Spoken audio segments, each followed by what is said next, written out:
Kristin Threet comes up today from Monk's Corner from the Old Santee Canal Park. Yes, ma'am. Right you got it. And you've got a big event planned on Saturday? Yes, ma'am. What all's happening? So we have our second Native Plant Festival.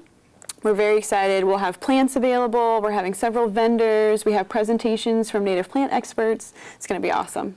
Now, I think you can even get lunch there, can't you? You can, absolutely. Because I came last year and I was quite impressed with the lunch offerings. Well, thank you. And that's nice because when you're someplace like that, you don't always have time to make a picnic, and so it's nice to support local people who come in. Absolutely, yeah. Local vendors. And then to go home and make perhaps some beautiful plants. Why are we so interested in native plants these days?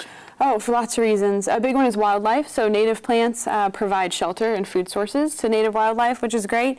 And for gardeners, because they're already adapted to soil conditions and the climate, they don't need a lot of extra watering. They don't need a lot of extra fertilization. And they just really help balance out a natural ecosystem, which is wonderful. And there are two groups of insects that we think about a lot, which are pollinators. Yes, ma'am. Which can be bees, honeybees, or yep. hummingbirds, and then also caterpillars. And so the native pollinators, everybody thinks about the bees. But right. But native pollinators are extraordinarily important, aren't they?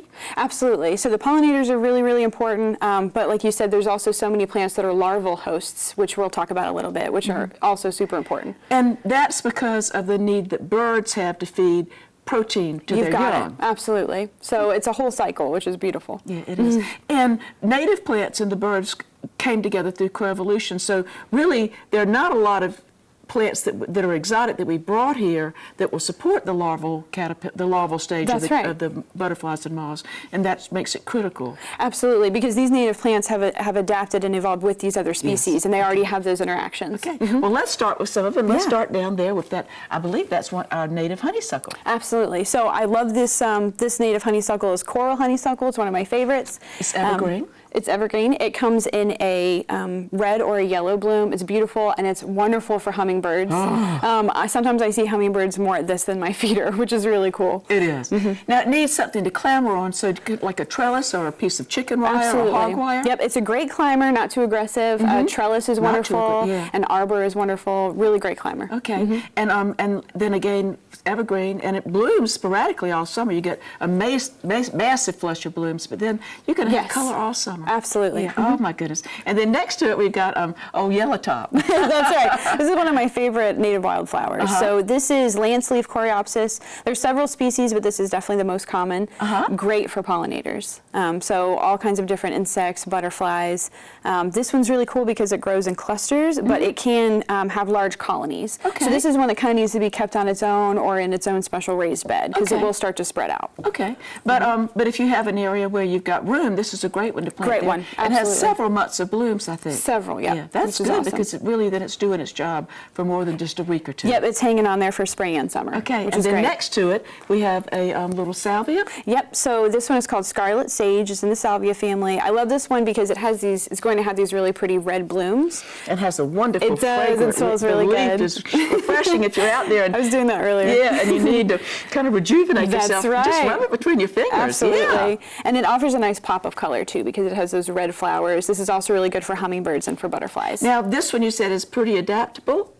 It is, yeah. So, and it doesn't get very tall, so it's a nice one to you can group together. You can have a couple of them. And sometimes that helps attract the pollinators. I guess if they're flying around and they go, oh my goodness. You have a couple of options. Yeah. Yep. Okay. Absolutely. Yeah, and then this little fellow looks kind of puny right now. Yeah. But you said last year the one that you planted in your yard was Yes. So they start a little puny, but don't be surprised when. Now this is one of the milkweeds. Yes. So this is swamp milkweed. It does like a lot of water, but you can do that. So if you get a lot of rain, this will shoot up. It produces a woody stem. It's about 1.5 inches in diameter, and then it has those beautiful milkweed flowers. I've seen hummingbirds on this, but it's really great as a food source for monarch caterpillars. I was really excited last year. My first year growing this, I had 26 monarch caterpillars on this plant. That is really exciting. Very exciting. That's a red letter day. Yes, it was really very is, exciting. Yeah. But completely easy. And once established, we'll come back year to year. Once established, absolutely. And so that woody stem will stay, so you know where the plant is. So you know where it is, which is nice. And then you just trim that off, and then you have your new plant. Okay, okay. And then this one has already, you can see the flowers that are on this. And this is just an old plant, but just there's room for it in every garden. Absolutely. I love this one. It has an interesting look. It can be used as an ornamental, but it has those really pretty clusters of white flowers. And this is a yarrow. This is a yarrow, yes ma'am, and this is good for native bees.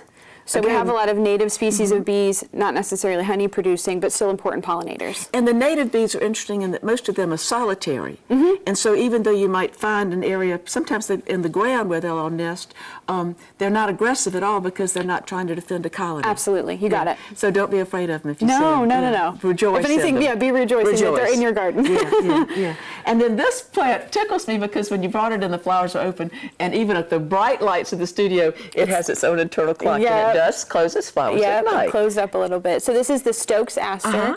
So this is cool. A lot of the asters are fall bloomers, but this one actually blooms all through the summer and fall, which is really, it has a really long bloom time.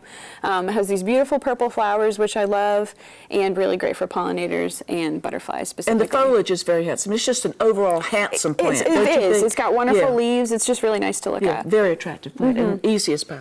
Easy. Easy. But just goes to sleep at night. That's right. And then over here we have one of those wonderful, colorful verbenas. I know. I love this pop of color so much. So this is a native verbena, the rose vervain. We were talking earlier about how the name has changed, which has been fun.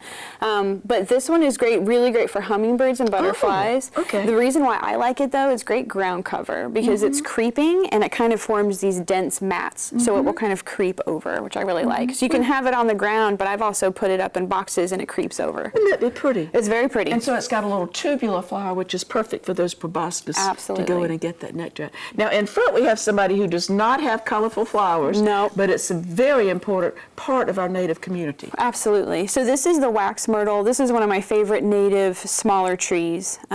It has a lot of benefits. So in the wintertime, the female plants produce a blue-gray berry, which is really great for bird species. The source of the bayberry the candles, bayberry candle, right? So in colonial Little times, they would waxy. melt down those wax waxy myrtle. berries. Yeah. You got it.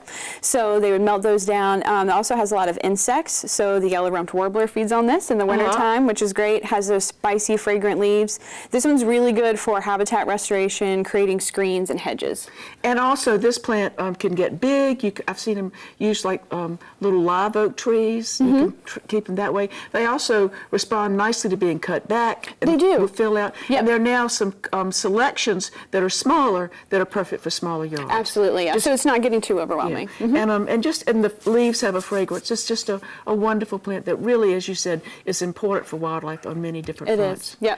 Well, so this Saturday, what time are things going to get going down there? So they'll get going at 9 a.m. All So the right. festival runs from 9 a.m. to 3 p.m. Okay. And then y'all have a big park. There are lots of places to walk and do things on Oh, your own. absolutely, yeah. So we're encouraging people to come out, enjoy the presentations we have, and then we have, like I said, a 200-acre park. So we have 4 miles of trails and boardwalks. It's a beautiful place, so come enjoy it. And so if it's going to be a dreary day, should that keep people away, or are things going to be inside this So time? most of the plant festival activities will be inside the interpretive center. Okay, so either way. Yeah, absolutely. Rain or shine, it's You going to got be a it. fabulous day at We're Old excited. Santee Canal Park. Yes, ma'am. Well, we are so happy that you came to tell us Thank the you news. so much for having us. Okay, all right.